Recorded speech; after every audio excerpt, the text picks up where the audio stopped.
मी सध्या मुंबईतील आझाद मैदानामध्ये आहे। मनोज जरांगे यांच्या नेतृत्वामध्ये आंदोलन होतं आणि या आंदोलनासाठी सध्या आझाद मैदानात राज्याच्या विविध कानाकोपऱ्यातून मराठा आंदोलक आलेले आहेत। मनोज जरांगे हे उद्या 11 वाजेपर्यंत आपली भूमिका जाहीर करतील। तरी देखील आपण पाहिलं तर आझाद मैदानात मोठ्या संख्येने सध्या मराठा बांधव आहेत, तर काही वाशीकडे देखील रवाना झाल्याची माहिती मिळते। या संदर्भात बोलण्यासाठी माझ्याबरोबर मराठा समाजाचे समन्वयक वीरेंद्र पवार सर आहेत। पवार सर, काही आंदोलक अजूनही आझाद मैदानात आहेत, तर काही वाशीकडे रवाना होत आहेत, काय सद्यस्थिती आहे? सद्यस्थिती अशी आहे की मनोजदादांनी ज्याप्रमाणे सांगितलंय की उद्या सकाळी 11 पर्यंत आझाद मैदानचा निर्णय ते घेणार आहेत। आता हा निर्णय कसा असेल तो आम्ही त्यांना विचारणार नाही। त्यांनी सांगितलंय थांबायचं, आम्ही 11 वाजेपर्यंत इथे 12 वाजेपर्यंत इथे त्यांच्या निर्णयाची वाट बघणार। तुम्ही जे सांगताय त्या पद्धतीने काही जे इकडचे जे होते सकाळपासून कार्यकर्ते जे होते ते वाशीकडे गेल्याची आहे माझ्याकडे सूचना।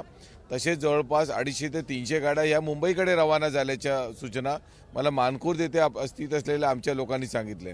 त्यामुळे जे लोक तिथे आहेत आज सकाळपासून त्यांना असं वाटलं असेल की इकडचं जरा येऊन कसं काय परिस्थिती आहे ती बघावी। इकडच्या लोकांना वाटलं असेल अरे मनोज दादा उद्या सकाळी तिकडे जाणार आहेत, आपण त्याच साईडनी जाणार असू, तिकडे जाऊन बघावं। पै पाहुणे दोन्हीकडे लोकांचे असल्यामुळे हे ट्रान्सफर चालू आहे। शेवटी मुंबई आहे आणि ती नवी मुंबई आहे, हा देखील महाराष्ट्राचा भाग आहे, तो देखील महाराष्ट्राचा भाग आहे आणि आपला आहे संपूर्ण भाग। त्यामुळे हे जे जाणं येणं येतं ते सर्व योग्य आहे।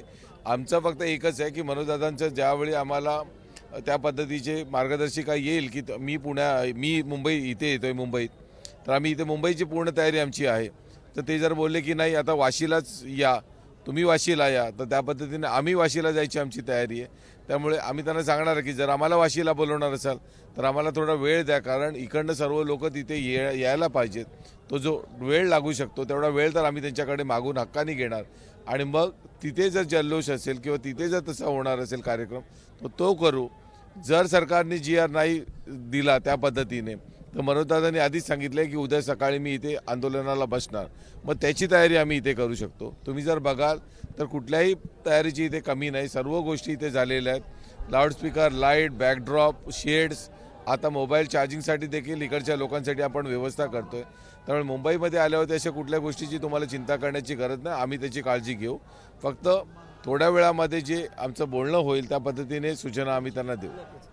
पाहतोय सध्या मोठ्या संख्येने मराठा बांधव हे आझाद मैदानात आहेत आणि त्यांची व्यवस्थित सोय ही मुंबईतील समन्वयकांनी केलेली आहे।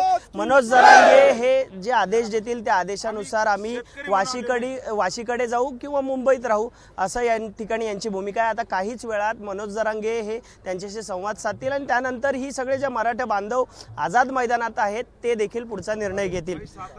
कॅमेरामन मानेसह मी अल्पेश करकरे, ABP माझा, मुंबई। ABP माझा, उघडा डोळे बघा नीट।